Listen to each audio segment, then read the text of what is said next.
এখন যদি মমতা ব্যানার্জি মনে করে যে আমি আন্তর্জাতিক কোর্টে যাবো, যাক, মনে করতেও পারে, যেতেও পারে, সেটা তার ব্যাপার। উনি মনে করতেও পারেন, উনি যেতেও পারেন, সেটা তার ব্যাপার। MA BA LLB MCom BCom PhD, পারলে আমি ওনাকে অনুরোধ জানাবো MBBSটাও লিখে রেখেছি। আর আসল জিনিসটা বাকি আছে, শেষ হয়নি। ক্যাবিনেটে CBI সুপার নিউম্যারিক 8 তারিখ হিয়ারিং হবে। বড় বড় বাতেলা মুখ্যমন্ত্রী দেখবো এদিন। যিনি চাকরি দিয়েছেন তিনি দায় নেবেন নাকি রাস্তার লোক দায় নেবে? ঘাট ধাক্কা দিয়ে এই মুখ্যমন্ত্রীকে তাড়িয়ে দেওয়া উচিত, ঘাট ধাক্কা দিয়ে।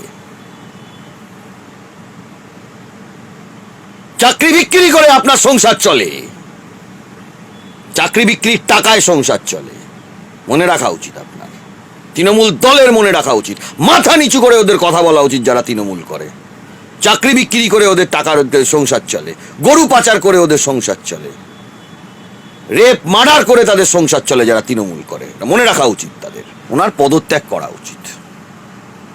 সবই যদি CPM আর BJP করে দেয়, তাহলে আপনি চেয়ারে বসে কি নোট গোনার জন্য বসে আছেন?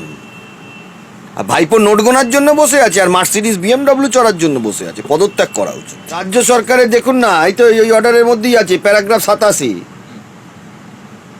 ভালো করে দেখুন, এখানে লেখা আছে তো যে কোনো রকম ভাবে তারা কত সংখ্যায় সেটা কনসিডারেবল নাম্বার, সেটা বলতেই পারছে না।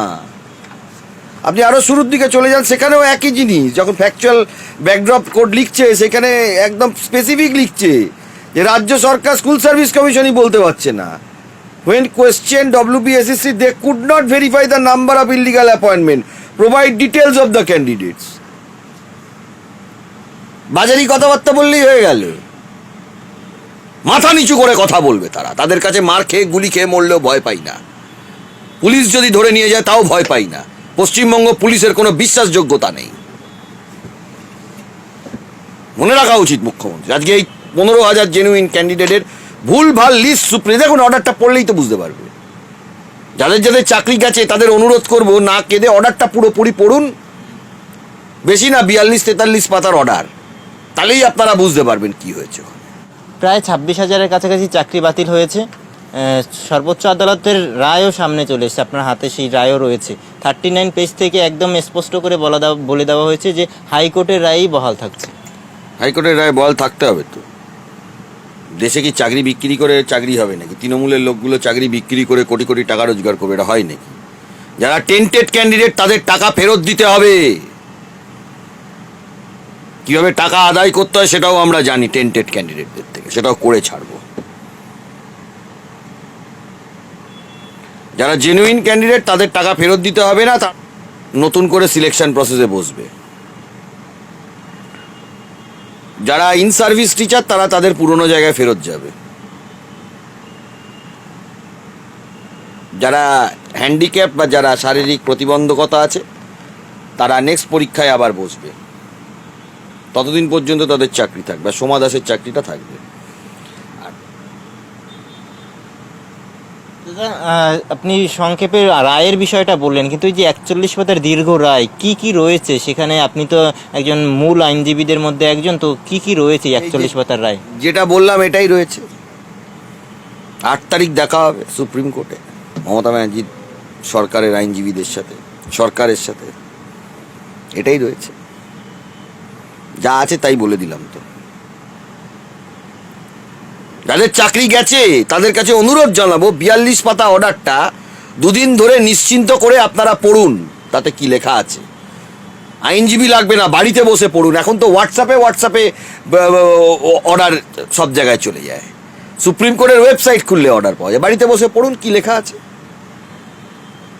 যারা যোগ্য, সেই যোগ্য অযোগ্য বাছাই করা যাবে কি যাবে না সেই নিয়ে দীর্ঘ টানাপোড়েন চলছিল, এবং বিচারপতি যারা প্রধান বিচারপতি রয়েছেন তিনিও এই প্রশ্ন তুলেছিলেন এর আগেও। সেই যোগ্য অযোগ্য বাছাই করা গেল না, পুরো প্যানেলটাই বাতিল করতে হলো। যোগ্য অযোগ্য বাছাই করা যাবে কি করে? রাজ্য সরকারের দেখুন না, এই তো এই অর্ডারের মধ্যেই আছে, প্যারাগ্রাফ 87, ভালো করে দেখুন, এখানে লেখা আছে তো যে কোনো রকম ভাবে তারা কত সংখ্যায় সেটা কনসিডারেবল নাম্বার, সেটা বলতেই পারছে না। আপনি আরো শুরুর দিকে চলে যান, সেখানেও একই জিনিস। যখন ফ্যাকচুয়াল ব্যাকড্রপ কোড লিখছে, সেখানে একদম স্পেসিফিক লিখছে যে যে রাজ্য সরকার স্কুল সার্ভিস কমিশনই বলতে পারছে না। When questioned, WBSSC, they could not verify the number of illegal appointment, provide details of the candidates. বাজারি কথাবার্তা বললেই হয়ে গেল।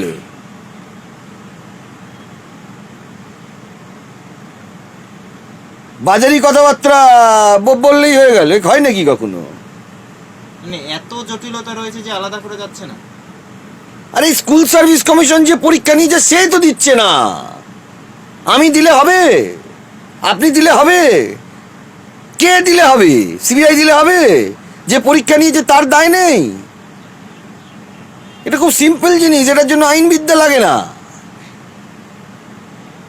আপনি ট্রেনে উঠেছেন টিকিট কেটে, টিটি এসে কি টিটির পকেট থেকে টিকিট দেখাবেন, আপনি টিকিট দেখাবেন? বলুন আমাকে উত্তরটা। ট্রেনে যখন উঠবেন, রাজধানী, শতাব্দী, লোকাল ট্রেন, কেউ যদি আপনাকে বলে যে আপনি টিকিট কেটেছেন, কে দেখাবে টিকিটটা? টিকিটটা কে দেখাবে যে আমি টিকিট কেটেছি, এই যে আমার টিকিট? কে দেখাবে? রাজ্য সরকার পরীক্ষা নিয়েছে, রাজ্য সরকার বলবে না? স্কুল সার্ভিস কমিশন পরীক্ষা নিয়েছে, তারা সার্টিফিকেট পাবলিশ করলো না কেন? সার্টিফিকেটের লিস্টটা। জালিয়াত সরকার, জালিয়াত তৃণমূল, জালিয়াত পিসি, জালিয়াত ভাইপো, জালিয়াত তৃণমূল। দেখি কত বড় ক্ষমতা। হাইকোর্টের রায়ের সময় আমরা দেখেছিলাম, হাইকোর্ট থেকেও বলা হয়েছিল যে যারা সাদা খাতা জমা দিয়ে পেয়েছে, যারা প্যানেল টাইমের পরে যারা পেয়েছে, তাদেরকে বেতন ফেরত দিতে হবে। সুপ্রিম কোর্টও সেই একই রায় বহাল রাখলো। জালিয়াতি করে পেলে টাকা রাখবে নাকি? মন্ত্রীর মেয়ে টাকা রাখবে? ওটা আমার আপনার করের টাকা, ওটা তৃণমূলের জালিয়াতি করার টাকা নয়। কলার ধরে টাকা নিতে হবে, ফেরত নিতে হবে। বলতে বাধ্য হচ্ছি, তৃণমূল বলে এইভাবে শব্দ এইগুলো প্রয়োগ করছি। অন্য মানুষ হলে আমি করতাম না। মাথা নিচু করে তৃণমূলের চলা উচিত পশ্চিমবাংলায়। চোর আবার তার বড় বড় কথা। একদিকে যারা টাকা দেবেন, অর্থাৎ সাদা খাতা জমা দিয়ে বা বেআইনিভাবে যারা চাকরি করেছেন তারা টাকা ফেরত দেবেন, কারণ যারা যোগ্যভাবে চাকরি পেয়েছিলেন তারা টাকা ফেরত দেবেন না। তাহলে সেখানে দাঁড়িয়েই তো দুটো সেগ্রিগেশন অলরেডি, মানে চাকরি প্রার্থীরা বলছেন, যারা চাকরি করছেন তারা বলছেন, তো তাহলে তো আলাদাকরণ হয়েই গেল। না, হয়নি। আজ অবধি যারা টেন্টেড সেই বিষয়ে হয়েছে, আর আজ অবধি যাদের এগেনস্টে কোনো অ্যালিগেশন নেই সেই বিষয়ে দাঁড়িয়েছে। আলাদা হয়েছে মানে?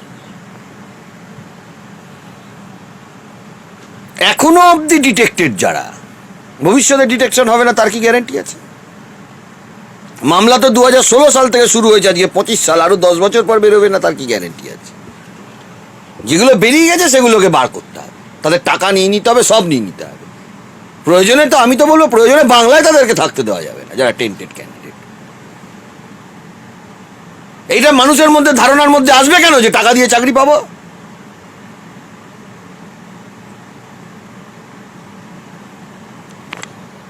ধারণার মধ্যে আসবে কেন ব্যাকডোর দিয়ে পাবো?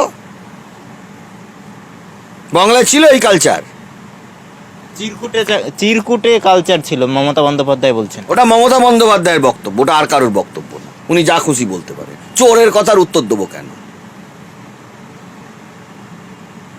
সেক্ষেত্রে দাঁড়িয়ে যারা আজকে টাকা ফেরত দিতে বাধ্য নন, অর্থাৎ এই রায়ের পরে যে সমস্ত শিক্ষক শিক্ষিকারা, তারা কি পরবর্তীতে বাধ্য হতে পারেন? এর পরিস্থিতিও তৈরি হতে পারে। যদি প্রমাণ পাওয়া যায় তাদেরও ফেরত দিতে হবে। আমি তো বলবো জেনুইনদের মধ্যে যারা যারা জানেন যে আমাদের টেন্টেড ক্যান্ডিডেট, তাদের বলবো রেজিগনেশন দিয়ে দিন,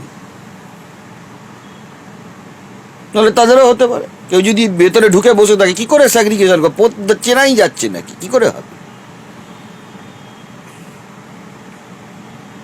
এরপরে আইনগত দিক থেকে, মানে আমরা দেখেছিলাম হাইকোর্টের রায়ের পরে সর্বোচ্চ আদালতে রাজ্য সরকার গিয়েছে। এরপরে আইনগত দিক থেকে কি আবার এই মামলাটাকে নিয়ে কোথাও যাওয়া বা কোনো রিভিউ করা, কোনো মানে আইনগত কোনো জায়গা রয়েছে? এখন ভারতবর্ষ গণতান্ত্রিক দেশ, যে যেখানে পারে যেতে পারে, যতবার খুশি যেতে পারে, তো যাক না, কি অসুবিধে আছে? এখন যদি মমতা ব্যানার্জি মনে করে যে আমি আন্তর্জাতিক কোর্টে যাবো, যাক, মনে করতেও পারে, যেতেও পারে, সেটা তার ব্যাপার। উনি মনে করতেও পারেন, উনি যেতেও পারেন, সেটা তার ব্যাপার। MA BA LLB MCom BCom PhD, পারলে আমি ওনাকে অনুরোধ জানাবো MBBSটাও লিখে রেখে পারলে। দাদা, মমতা বন্দ্যোপাধ্যায় এই গোটা ঘটনার পরে সাংবাদিক সম্মেলন করছেন এবং সেখানে আপনাদেরকে নিশানা করছেন, অর্থাৎ বিকেশ রঞ্জন ভট্টাচার্য থেকে আরও যারা আইনজীবী রয়েছেন তাদেরকে নিশানা করে বলছেন যে আপনারা মামলা করার আগে কেন ভাবলেন না একবার? না, আপনি চেয়ারটা ছেড়ে বেরিয়ে যান না, কে থাকতে বলেছে আপনাকে? আর যদি না পারেন, ঘাত ধাক্কা দিয়ে একদিন বাংলার মানুষ তাড়াবে, ঘাত ধাক্কা দিয়ে তাড়াবে আপনাকে। বিকাশ রঞ্জন ভট্টাচার্যকে নোবেল কেন দেওয়া হলো না এতদিন? পৃথিবীর সব থেকে বড় আইনজীবী বিকাশ রঞ্জন ভট্টাচার্য, যাতে দেওয়া হয় সেই জন্য তিনি রেকমেন্ডেশনও করবেন, মমতা বন্দ্যোপাধ্যায় বলছেন। উচিত তো বিকাশ রঞ্জন ভট্টাচার্যকে নোবেল দেওয়া। উনি পাবলিক সার্ভিস করেন, আপনার দলের মতন চুরি করেন না। দিনের পর দিন, বছরের পর বছর বিনা পয়সায় একটার পর একটা মামলা করেছেন। শুধু আজকে থেকে না, আমি যবে থেকে ওনাকে চিনি তবে থেকে। গরিব মানুষ যদি হয়, বিনা পয়সায় বিকাশ রঞ্জন ভট্টাচার্য মামলা করে, কেউ পারবে না, এটা অস্বীকার করার জায়গা নেই। বছরের পর বছর, দিনের পর দিন, মাসের পর মাস চুরি করে পয়সা রোজগার করেনি। MA BA LLB করে বিকাশ ভট্টাচার্য পয়সা রোজগার করেনি। আর আদালতে মামলা, গরিব মানুষের মামলা, দিনের লয়ারের ফুল ফিস নেওয়া ওনার রাইট আছে। আজকের দিনে ওনার 2,10,000 টাকা পার অ্যাপিয়ারেন্স ফিস, আমি জানি। কিন্তু উনি দিনের পর দিন, বছরের পর বছর, মাসের পর মাস বিভিন্ন গরিবের মামলা বিনা পয়সায় করেন, এটাও আমি জানি। বিকাশ রঞ্জন ভট্টাচার্য হাইকোর্ট থেকে সুপ্রিম কোর্ট তিনি করেন, এটা আমি জানি। লয়ারের হক, সে দাঁড়িয়ে ফিস নেবে, তার এটা অধিকার, কিন্তু তিনি বিনা পয়সায় করেন, এটা আমি জানি। বিভিন্ন মামলা করেন, হ্যাঁ অনেক মামলা উনি পয়সা নিয়েও করেন, কিন্তু গরিব মানুষের মামলা তিনি বিনা পয়সায়ও করেন, এটা আমরা জানি। উনি 25,000 চাকরি মামলা করে পাইয়ে দিয়েছেন পশ্চিমবাংলায়, লোকে জানেন, আমি আপনাকে বলছি, শুনে নিন। যারা চাকরি করছেন তারা জানেন। পুলিশ থেকে, প্রাইমারি থেকে, রিক্রুটমেন্ট সহ বিভিন্ন জায়গায় বিকাশ রঞ্জন ভট্টাচার্য তার মামলা দিয়ে, তার পারদর্শিতা দেখিয়ে 25,000 লোকের চাকরি করিয়ে দিয়েছেন, আমি আপনাদের বলছি। মমতা বন্দ্যোপাধ্যায়ের হাতে 1 লক্ষ চাকরি রেডি আছে। জালিয়াতি কথাবার্তার উত্তর দেবো না, জালিয়াতি কথাবার্তার উত্তর দেবো না। একটা শেষ প্রশ্ন, সিপিএম এবং বিজেপি রাজ্য শিক্ষা ব্যবস্থাকে কোলাপস করে দিতে চাইছে, মুখ্যমন্ত্রী দাবি করছেন এই কথা।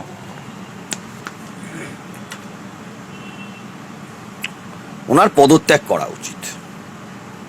সবই যদি সিপিএম আর বিজেপি করে দেয়, তাহলে আপনি চেয়ারে বসে কি নোট গোনার জন্য বসে আছেন? আর ভাইপো নোট গোনার জন্য বসে আছে, আর মার্সিডিজ BMW চড়ার জন্য বসে আছে। পদত্যাগ করা উচিত।